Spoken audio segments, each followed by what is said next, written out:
नमस्कार, स्वदेश न्यूज देख रहे हैं आप। मैं हूं आपके साथ ऋषभ सोनी और आज बात करेंगे उपचुनाव के आए परिणामों के नतीजों की। 4 राज्यों की 5 विधानसभा सीटों के उपचुनाव के परिणाम आए। नतीजे हालांकि चौंकाने वाले नहीं हैं, लेकिन छोटे चुनाव के नतीजे में कई बड़े संदेश जरूर छुपे हैं, क्योंकि 4 राज्यों में उपचुनाव के रिजल्ट में आप, कांग्रेस, टीएमसी और बीजेपी चारों को करीब करीब बराबर की ही जीत मिली है। केरल के नीलांबर को छोड़कर अन्य 3 राज्यों में कोई भी पार्टी एक दूसरे से सीट नहीं छीन सकी। जिसका पहले विधायक था, उसी के प्रत्याशी जीते। उपचुनाव में आम आदमी पार्टी का प्रदर्शन शानदार रहा। आपने पंजाब की लुधियाना वेस्ट सीट अपने पास बचाए रखने में कामयाबी हासिल की, तो गुजरात में विसावदर सीट पर भी अपना कब्जा बनाए रखा। केरल में कांग्रेस के प्रत्याशी को जीत मिली, तो वहीं पश्चिम बंगाल में टीएमसी का दबदबा भी बरकरार रहा।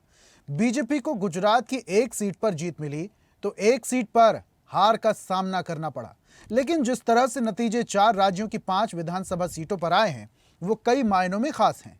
खास बात यह है कि जहां उपचुनाव हुए, उनमें पश्चिम बंगाल, गुजरात, केरल और तमिलनाडु में अगले साल विधानसभा चुनाव हैं। इससे पहले हुए उपचुनाव में आम आदमी पार्टी ने राहत की सांस ली। आपने पंजाब और गुजरात में पिछले चुनाव में जीती गई दोनों सीटों पर कब्जा बरकरार रखने में कामयाबी पाई। उपचुनाव से पहले लुधियाना वेस्ट विधानसभा सीट को विपक्ष ने आपके लिए बड़ी चुनौती खड़ी कर दी है। हालांकि इस जीत के बाद अरविंद केजरीवाल के हौसले अब भी बुलंद हैं। केरल में कांग्रेस की जीत से प्रियंका गांधी की नाक भी बच गई है।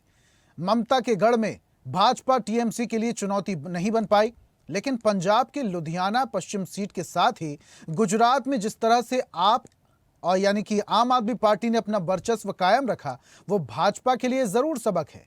यदि कहा जाए कि ऑपरेशन सिंदूर के बाद यदि उपचुनाव में स्थिति बराबरी की है, तो सवाल मोदी और शाह के दबदबे पर खड़े होते हैं।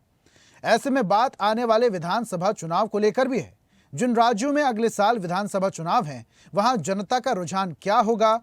अगले साल जिन राज्यों में विधानसभा चुनाव होने वाले हैं, भाजपा, मोदी या एनडीए के लिए इंडिया गठबंधन क्या चुनौती बनकर उभरेगा? इन्हीं सवालों के जवाब तलाशेंगे, लेकिन पहले कुछ प्रतिक्रियाएं सुन लेते हैं।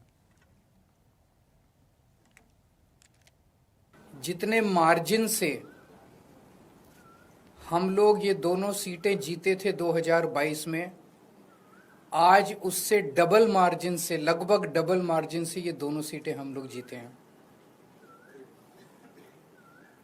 ये एक बहुत बड़ा संकेत इस बात का है कि पंजाब में हमारी सरकार है।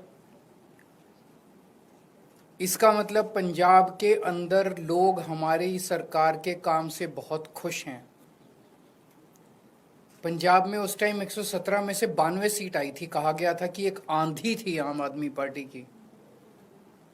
उस आंधी में जितने वोट से हम जीते थे, आज उससे डबल मार्जिन से जीते हैं।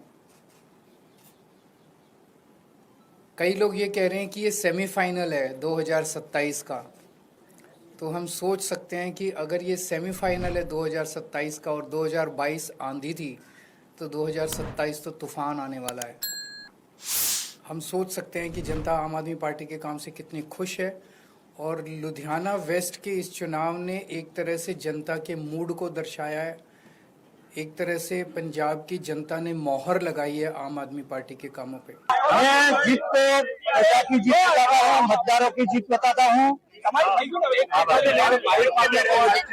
लीड 40,000 के आसपास मिली है और पार्टी ने मुझे 40 साल के बाद टिकट दिया मेरी जो, और प्रजा ने भी मेरे को 40,000 पे जिता दिया। देखो, 45,000 वोट आई थी भाजपा को जब मैं मेंबर ऑफ पार्लियामेंट का चुनाव लड़ा था। जो बिट्टू जी हैं, उनके मंत्री साहब, वो 14,500 वोट से आगे थे इस क्षेत्र में।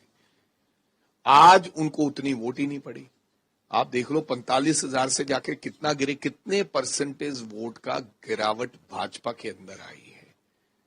तो मैं समझता हूं कि भाजपा की नैतिकता के आधार पर भी हार हो चुकी है। ये आज कॉरपोरेशन के चुनाव के बाद ये दूसरा संदेश, जब बाई इलेक्शन हुए, 4 बाई इलेक्शन और हुए थे।